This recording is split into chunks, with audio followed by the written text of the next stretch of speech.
ಶಿವಮೊಗ್ಗ ನಗರದ ಹಲವಾರು ಸಮಸ್ಯೆಗಳಿಗೆ ಪರಿಹಾರ ಕೊಡಬೇಕು ಅಂತ ಒತ್ತಾಯಿಸಿ ಪ್ರತಿಭಟನೆ ನಡೆಸಲಾಗಿದೆ.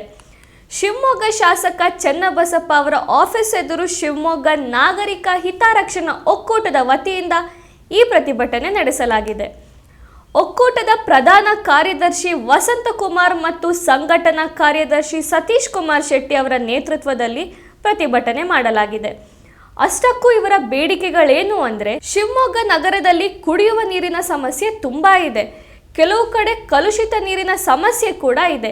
ಹಾಗಾಗಿ ಈ ಸಮಸ್ಯೆಗೆ ಶಾಶ್ವತ ಪರಿಹಾರ ಕೊಡಬೇಕು, ಶಾಶ್ವತ ಕುಡಿಯುವ ನೀರಿನ ಯೋಜನೆ ಮಾಡಬೇಕು ಅಂತ ಒತ್ತಾಯಿಸಿದ್ದಾರೆ. ಇನ್ನು ಸ್ಮಾರ್ಟ್ ಸಿಟಿ ಬಗ್ಗೆಯೂ ಪ್ರಮುಖ ಬೇಡಿಕೆಗಳನ್ನು ಕೂಡ ಇಟ್ಟಿದ್ದಾರೆ. ಸುಮಾರು 300 ಕೋಟಿ ರೂಪಾಯಿ ಖರ್ಚು ಮಾಡಿ UG ಕೇಬಲ್ ಹಾಕಿದ್ರು. ಇನ್ನು ಹಳೆ ವಿದ್ಯುತ್ ಕಂಬಗಳು ಅಪಾಯಕಾರಿಯಾಗಿದೆ. ಆ ಕಂಬಗಳನ್ನು ತಕ್ಷಣವೇ ತೆಗೆದುಹಾಕಬೇಕು ಎಂದು ಆಗ್ರಹಿಸಿದ್ದಾರೆ.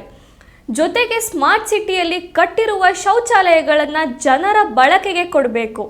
ಸ್ಮಾರ್ಟ್ ಸಿಟಿ ಕೆಲಸದಲ್ಲಿ ಆಗಿರುವ ತಪ್ಪುಗಳನ್ನು ಸರಿ ಮಾಡಬೇಕು ಅಂತ ಒತ್ತಾಯಿಸಿದ್ದಾರೆ. ಜಾತಿ ಬದಲಾವಣೆ ಶುಲ್ಕವನ್ನು ಸರಿಯಾಗಿ ಫಿಕ್ಸ್ ಮಾಡಬೇಕು.